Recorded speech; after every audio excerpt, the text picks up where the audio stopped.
नमस्कार जी, मैं तरुण गर्ग। जैसा कि आप जानते हैं, दिसंबर में लास्ट में मैंने आप सभी पेरेंट्स के साथ एक पेरेंट टीचर मीटिंग के दौरान आप सभी पेरेंट्स के साथ बच्चों के बोर्ड एग्जाम्स को लेकर जो स्ट्रेटजी प्लान की गई थी उस बारे में मैंने पूरी डिस्कशन आपके साथ की थी। जिस डिस्कशन के अंदर हमने 1 जनवरी से लेकर 27 जनवरी तक वो सब कुछ बताने का प्रयास किया था कि किस प्रकार से हम आगे चलेंगे। वो सभी लास्ट ईयर प्रीवियस क्वेश्चंस, सभी असाइनमेंट्स, वर्कशीट्स, सभी स्कूलों में आए हुए प्री बोर्ड के अंदर से बहुत वेरी इंपॉर्टेंट क्वेश्चंस जो सभी टीचरों ने दिन रात एक करके बेहतर से बेहतर कंटेंट बनाकर सब बच्चों को 1 जनवरी मतलब 1 जनवरी तक प्रोवाइड कर दिया था। और वो बच्चों को टीचरों ने, सभी टीचर्स ने, सेंटर की पूरी टीम ने आप सभी के सहयोग से कंप्लीट करवा दिया है, जैसा कि आपको बताया गया था। जिसके अंदर साइंस में फिजिक्स, केमिस्ट्री, बायो कि वो प्रत्येक क्वेश्चन जो कभी ना कभी किसी ना किसी एग्जाम में आए हैं या आने वाले नेक्स्ट एग्जाम के अंदर टीचरों के द्वारा पेपर में आ सकते हैं, या जो फेवरेट क्वेश्चन होते हैं, सिलेक्टेड गैसिंग क्वेश्चन होते हैं, वो सभी करवा दिए गए हैं। ऐसे में अब सबसे बड़ा रोल बच्चों का भी है कि वो उनको कितनी बार रिवाइज करेंगे, कितनी बार उसको बार बार कर करके देखेंगे। जैसे जैसे वो उसको रिवाइज करते रहेंगे, बार बार करते रहेंगे, पेपरों में उन्हें करने में बिल्कुल भी दिक्कत नहीं आएगी। क्योंकि मैं हमेशा बच्चों को भी कहता हूं कि God always helps only those people who work hard. This principle is very clear.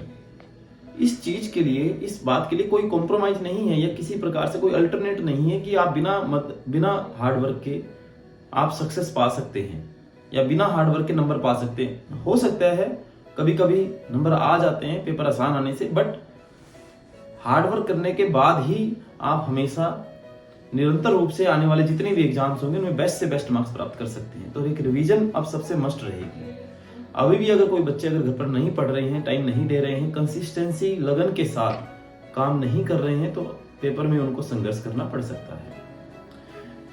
1 जनवरी से लेकर 27 जनवरी तक नॉन स्टॉप हमने उन सभी बच्चों को वो सब कुछ करवा दिया है जो बोर्ड के पॉइंट ऑफ व्यू से वेरी इंपॉर्टेंट है। चाहे वो मैथ में हो, साइंस में हो, इंग्लिश में हो, इवन एसएस के अंदर भी सेंटर ने वो अब सब कुछ करवा दिया है जो पेपरों में आ सकता है। ऐसे में सेंटर अब बच्चों को फ्री नहीं कर रहा है। जब तक पेपर ना हो जाए बोर्ड के एग्जाम्स के, तब तक सेंटर के अंदर क्लासेस चलती रहेगी। मैं रिपीट करता हूं, कहीं कोई मिसअंडरस्टैंडिंग ना हो जाए। जब तक बोर्ड के एग्जाम्स ना हो जाए तब तक सेंटर के अंदर क्लासेस चलती रहेगी। हालांकि बोर्ड के जो एग्जाम्स है वो 21 फरवरी से स्टार्ट है, लेकिन 21 फरवरी से पहले सेंटर ने पूरे के पूरे बोर्ड के एग्जाम्स को एक सेमीफाइनल बोर्ड एग्जाम्स या प्री बोर्ड के एग्जाम्स के रूप में ले लिया है, ताकि बच्चों को बोर्ड के एग्जाम्स देते वक्त बिल्कुल भी दिक्कत ना आए। उसकी डेट शीट जो है मैं हालांकि ग्रुप में मैं भेज चुका हूं पहले, लेकिन मैं दोबारा आपको वो दे दूंगा, जो कुछ इस प्रकार से है। 2 फरवरी को इंग्लिश का एग्जाम है, 2 फरवरी को। उसके बाद जैसे जितनी साइंस में छुट्टियां मिलेगी बोर्ड में, उसी प्रकार से 7 फरवरी को साइंस का एग्जाम है, 2 फरवरी इंग्लिश, 7 फरवरी साइंस, 12 फरवरी एसएस और 16 फरवरी मैथ। ये कोई बच्चा अगर इस सब्जेक्ट को नहीं पढ़ रहा हो तो वो भी एग्जाम दे सकता है। अगर कोई बच्चा यहाँ पे कोई सब्जेक्ट पढ़ रहा हो, नहीं पढ़ रहा हो, तो कोई भी बच्चा इस एग्जाम को दे सकता है अपनी प्रिपरेशन को जानने के लिए। पेपर पूरा एग्जाम पॉइंट ऑफ व्यू से आएगा, बोर्ड पैटर्न पे बना होगा। मैं इस बात का विश्वास दिलाता हूं, आई श्योर यू, जो बच्चे इन एग्जाम्स को पूरी मेहनत से, पूरी लगन से, पूरे हार्डवर्क से अगर देंगे तो बोर्ड का एग्जाम उनके लिए बहुत आसान हो जाएगा और वो कहीं ना कहीं अपना प्रेशर कम कर पाएंगे। मैं लास्ट में एक बात और बोलना चाहूंगा बच्चों को कि कृपया करके ऐसी चीजें जो आपको डिस्ट्रैक्ट करती है, फॉर एग्जांपल मोबाइल हो, फॉर एग्जांपल चाहे आपके फ्रेंड्स हो, चाहे कोई भी ऐसी चीजें जो आपको डिस्ट्रैक्ट कर रही है उनको अपने से दूर कर दीजिए। ये सिर्फ 2 महीनों के लिए, 2 महीनों के लिए उनसे अपने आप से दूर कर दीजिए। एग्जाम टाइम के अंदर जितनी रिवीजन हो सकती है वो कीजिए, जितनी बार बार कर सकते हैं उतना कीजिए।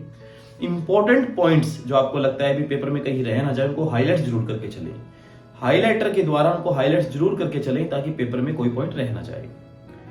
कोशिश करें कि बेड पर ना पढ़ें, क्योंकि बेड पर पढ़ने से ना केवल हमारी बॉडी के अंदर एक कंफर्टेबल जोन आ जाता है, हम एक कंसिस्टेंसी के साथ, सिंसियरिटी के साथ पढ़ नहीं पाते। तो ऐसे में कृपया करके स्टडी टेबल और एक स्ट्रेट चेयर पे पढ़ने की कोशिश करिए। ये मेरा एक अपने आप में एक्सपीरियंस है। एट द लास्ट यही कहूंगा, हम पेपरों तक किसी भी बच्चे को फ्री नहीं कर रहे हैं।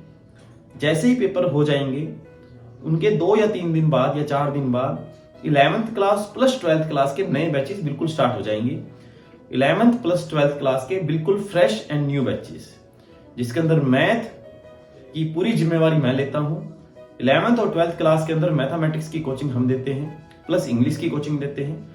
अगर कोई बच्चा नॉन मेडिकल ले रहा है तो उसको शहर के बेस्ट से बेस्ट टीचर्स फिजिक्स केमिस्ट्री के हम बता देंगे, जो बेस्ट टीचर्स होंगे, ताकि बच्चे को वहां पे दिक्कत ना आए। कॉमर्स लेते हैं तो अकाउंट्स के, बिजनेस के, इकोनॉमिक्स के टीचर आपको बता दिए जाएंगे, वहां पर आप जा सकते हैं। आपका रास्ता आसान हो जाएगा अच्छे टीचर का सिलेक्शन करने में। हम कई सालों से देख रहे हैं तो वो टीचर आपको बताएंगे जिनके रिजल्ट्स अच्छे आ रहे हैं। मैथमेटिक्स का सेंटर में IIT में हो, चाहे कॉमर्स में हो, चाहे वो आर्ट्स में हो, पूरा नाम होगा, पूरा नाम है। आपके बच्चों को मैथ में दिक्कत नहीं आएगी। इस बात को लेकर आप बिल्कुल रिलैक्स रहिए, परेशान होने की आवश्यकता नहीं होगी। 11th प्लस 12th क्लास के नए बैचेस जैसे ही 10th क्लास के एग्जाम खत्म होंगे उनके 3 या 4 दिन बाद स्टार्ट हो जाएंगे। सेंटर के अंदर 11th 12th क्लास की बहुत बेहतरीन टीम है जो आपके बच्चे को बेहतर से बेहतर भविष्य बनाने में उनका सहयोग देगी। एट द लास्ट सभी बच्चों के लिए, कोई भी बच्चा अगर सेंटर में आके पढ़ना चाहता है तो 2:30 तक, सुबह से लेकर 2:30 तक वो आराम से आकर पढ़ सकता है, जितना भी टाइम चाहे अपनी विलिंग से। 2:30 के बाद सेंटर के अंदर कंप्लीट टीम अवेलेबल है। वो जितनी बार डाउट्स लेना चाहे, बैकअप लेना चाहे, कोई भी असाइनमेंट का कोई भी क्वेश्चन करना चाहे, कोई वर्कशीट करना चाहे, कोई चैप्टर समझना चाहे, कुछ भी पढ़ाई से जुड़ी हुई कोई भी टॉपिक अगर उसको क्लियर करना है तो सेंटर की टीम आप सभी के लिए अवेलेबल रहेगी। मुझसे जितना बन पाया, जितना हो पाया, मैंने पूरी कोशिश की है, ऑनेस्टली कोशिश की है। अगर कुछ रह गया हो तो भूल चूक माफ करें। छोटा हूं, बहुत छोटा हूं, लेकिन आप बड़े हैं तो इस चीज के लिए मैं माफी चाहता हूं। पूरे साल के दौरान अगर हमारे और आपके बीच में कोई मिसअंडरस्टैंडिंग बनी हो तो उस चीज के लिए हम माफी चाहते हैं। बट अपार्ट फ्रॉम दैट, बच्चों को खूब मोटिवेट कीजिए, खूब इंस्पायर कीजिए। ये 2 महीने बच्चों के साथ थोड़ा समय निकालिए, कोशिश कीजिए बच्चे को इस समय किसी भी प्रकार से कुछ ऐसा ना कहें जिसकी वजह से वो फ्रस्ट्रेट हो।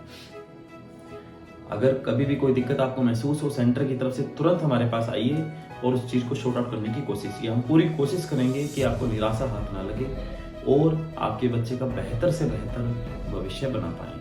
बहुत बहुत शुक्रिया, आपने सहयोग दिया, आपने इतना कोऑपरेट किया, बहुत बहुत थैंक यू। पेरेंट्स को नमस्कार, बच्चों को आशीर्वाद। थैंक यू, नमस्कार।